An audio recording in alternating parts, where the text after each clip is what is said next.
ఈరోజు లౌకిగా క్లీన్ చేద్దాం అనుకుంటున్నాను. ఇవాళ రేపు సొరకతో స్వీట్ ఒకటే చేస్తారు, కేక్ కూడా ఏమైనా చేస్తారు. దూరం ఊరవతలు చెట్టుకుంటే కింద పడిపోద్ది మరి.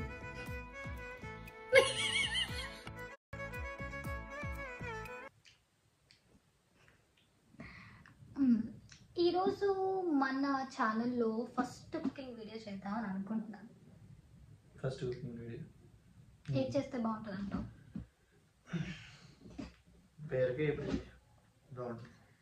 బీరకాయ వేపుడు, పచ్చి పులుసు, అది కాదు. ఈ మాత్రం జనరల్ నాలెడ్జ్ లేకుండా జాబ్స్ ఎలా చేస్తున్నారా మీరు? ఈరోజు స్వీట్ చేద్దామని అనుకుంటున్నాను.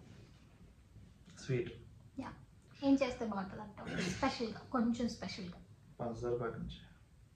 ఇవే. అసలు నా గురించి ఏమనుకుంటున్నారా మీరు? Okay fine. నేనైతే ఈరోజు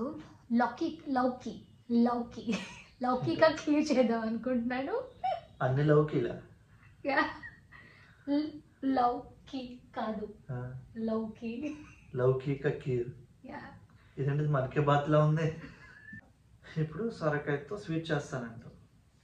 ఇప్పుడు ఇవాళ రేపు సొరకాయతో స్వీట్ ఒకటే చేస్తారు, కేక్ కూడా ఏమైనా చేస్తారు.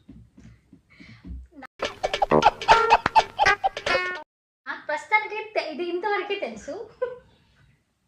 కొత్తగా తెలిస్తే కనుక తప్పకుండా ట్రై చేద్దాం మన ఛానల్లో, పక్కా మీకు చూపిస్తాం. సొరకాయతో కేక్ మీకేమైనా తెలిస్తే కూడా డిషెస్ చెప్పండి, ట్రై చేద్దాం. ఓకే సరే, స్టార్ట్ చేద్దాం మరి. Okay done. మేము ప్రాసెస్లోకి వెళ్తాము. సో ప్రాసెస్ కూడా చాలా మినిమల్గా ఉంటుంది, ఫాలో అయిపోండి, మీకు కూడా హెల్ప్ అవుతుంది, సపోర్ట్ చేయండి. Thank you. ఒక చక్కని లేత సొరకాయ తీసుకొని ఇలా పీల్ చేసుకొని పీసెస్గా కోసుకోవాలి. సో ఆ పీసెస్ పైన ఉన్న కండంతటిని తీసేయాలి.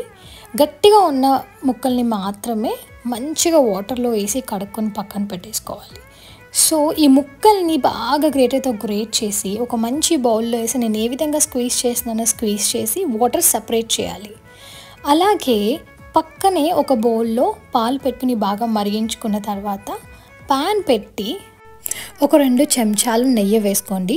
నెయ్యి కరిగిన తర్వాత కొన్ని జీడిపప్పులు వేసుకొని బంగారు రంగులోకి వచ్చేలాగా బాగా వేయించుకోండి. అవి తీసేసి మనం పక్కన పెట్టుకున్నటువంటి సొరకాయ పల్ప్ని తీసి దానిలో వేసి ఆ వాటర్ పచ్చదనం అంతా పోయేదాకా బాగా వేయించుకోండి.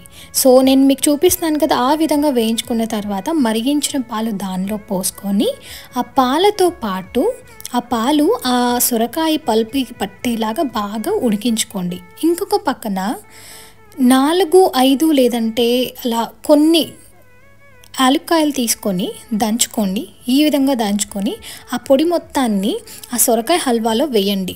మీరు ఇలాచీ కనుక వేసుకుంటే ఒక మంచి ఫ్లేవర్, మంచి స్మెల్ అనేది ఆ హల్వాకు వస్తుంది అనమాట. సో ఇప్పుడు మళ్ళీ లిడ్ పెట్టేసేసి బాగా వేయించుకోండి.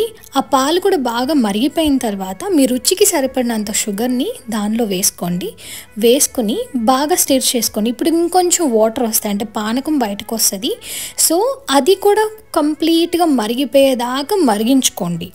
సో ఈ విధంగా ఈ కన్సిస్టెన్సీలోకి, నేను చూపిస్తున్న కన్సిస్టెన్సీలోకి మీ హల్వా వచ్చినప్పుడు బాగా తిప్పుకొని దానికి మీకు ఎన్ని స్పూన్స్ అయితే కావాలో 1 లేదా 2 స్పూన్స్ నెయ్యి యాడ్ చేసుకొని మనం ముందుగా వేయించి పెట్టుకున్న జీడిపప్పులు కూడా దానిలో వేసేసి అన్నీ కలుపుకొని బాగా స్టిర్ చేసుకొని ఒక బౌల్లోకి సర్వ్ చేసుకొని మీకు ఇష్టమైన వాళ్ళకి సర్వ్ చేయండి.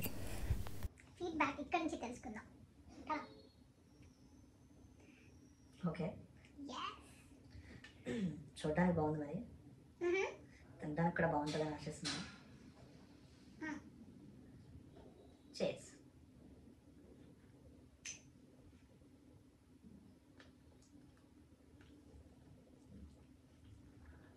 బాగుంది. Anything you want to say? ఏం లేదు. యా, సో మా ఛానల్ని సబ్స్క్రైబ్ చేసుకోండి, లైక్ చేయండి, షేర్ చేయండి, గంట కొట్టుకోండి, so that will get the new content each and every day. Thank you, bye.